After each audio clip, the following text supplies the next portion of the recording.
guys, this is indeed a divine punishment. Oh, yes, so. But the question is, if some elders in Ile-Ife know that on that day of the full moon ritual, that the gods are not smiling with anyone, that if you do anyhow, you see anyhow.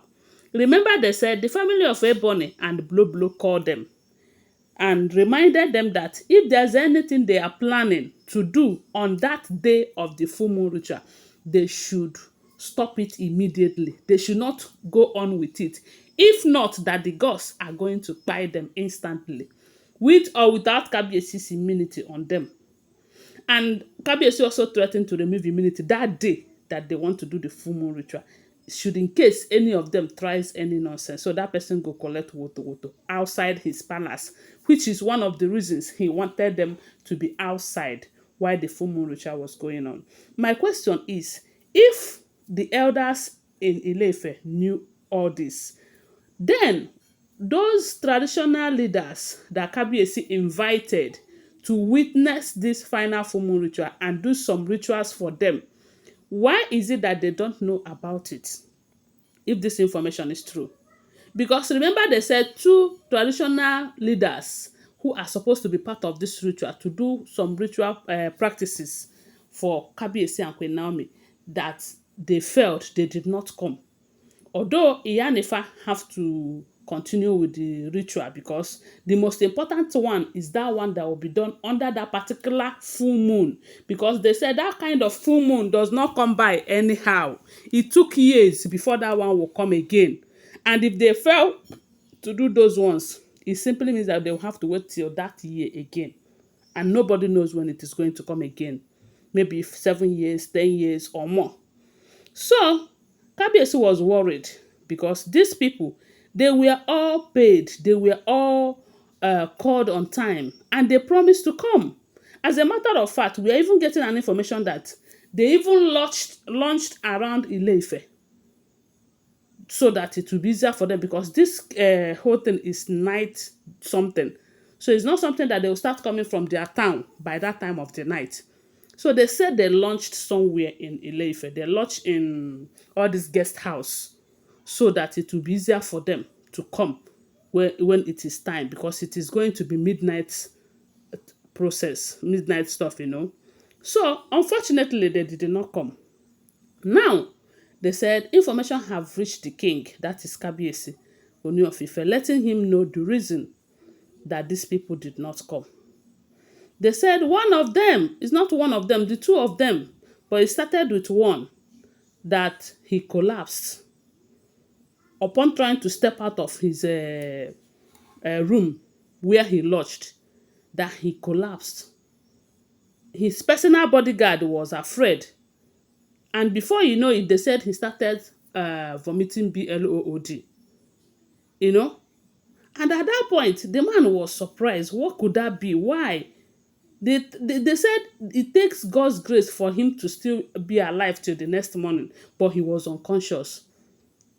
And the same thing happened to the other king too, that is supposed to be part of that program. And people were like, they said the funny part of this whole drama is that when they told Kabiyesi about what happened to them, they said Kabiyesi smiled. The reason Kabiyesi smiled and did not say anything further is because he already know what happened. They said that day that the full moon ritual is happening, that anyone that tries any nonsense, they collect. That both the god of thunder, is it Ogun or what do they call it? And so many gods that are always angry, that they invoked all of them that day, telling them that if anyone should try to jeopardize this process, may the person not live to tell the story. That was why the Kabiyesi did not bother himself again. He knew that these people must have committed something. Because if not that they must have committed something, that thing wouldn't have happened to them, because they were invited. And because Kabiyesi does not want the story that touches the heart, they said he did not want to cut away in any way. He doesn't want to say, okay, I am the king, this thing must be done like this.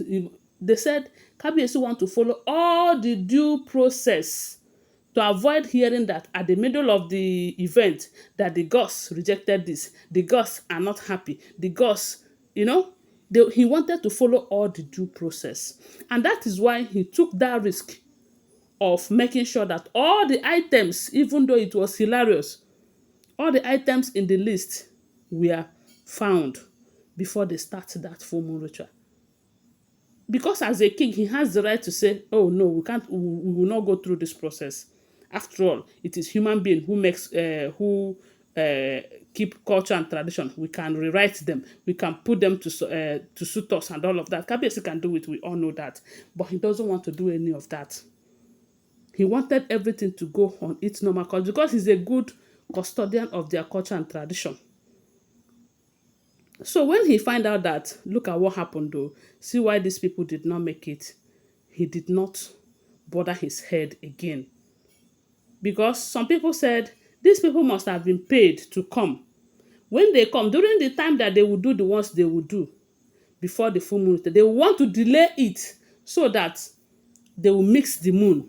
And you know that if they mix it, if they mix, even if it is a minute or a second, every other thing will be a waste. They can do it now. And maybe nobody will suspect them. But the problem is that they don't know that Yanifa is highly spiritual. She might even find out. And maybe that's why she told Kabiyesi not to worry his head, that Kabiyesi should go on with the ones that they are doing. That part can be revisited, as in they can do it later after the main thing. That the main thing is to carry out that full moon ritual under that particular full moon. You know, these full moons, they have different types of full moons. This particular one, they said it doesn't come by anyhow. And it's not something that comes every year or something. So the question is, who paid them? Guys, but why will I even ask that question? We all know that the Oloris, they can go extra mile. They can do anything. But I blame these elders. I blame these chiefs. You know why I blame them? They should have known. Because information have it that the reason Kabiyesi contacted them is because they have a link. They have spiritual link to Ile-Ife tradition and culture. And that's why he contacted him. So they cannot say that they don't know about it. Or maybe they have forgot. Or maybe that's when the gods want to expose their evil deeds. Because if they are not bad people, they wouldn't have accepted to ruin the opportunity. But thank God they got what they deserve, if this information is true. Because one thing I will never forget to tell you is that whenever you're on this blog, just know that you are here to listen to alleged unverified information making rounds on social media. Okay, thanks for watching. Please do well to subscribe to my channel, give this video a thumbs up, share my video, and tell me what to think about it on the comment section. I love you guys. Bye. See you.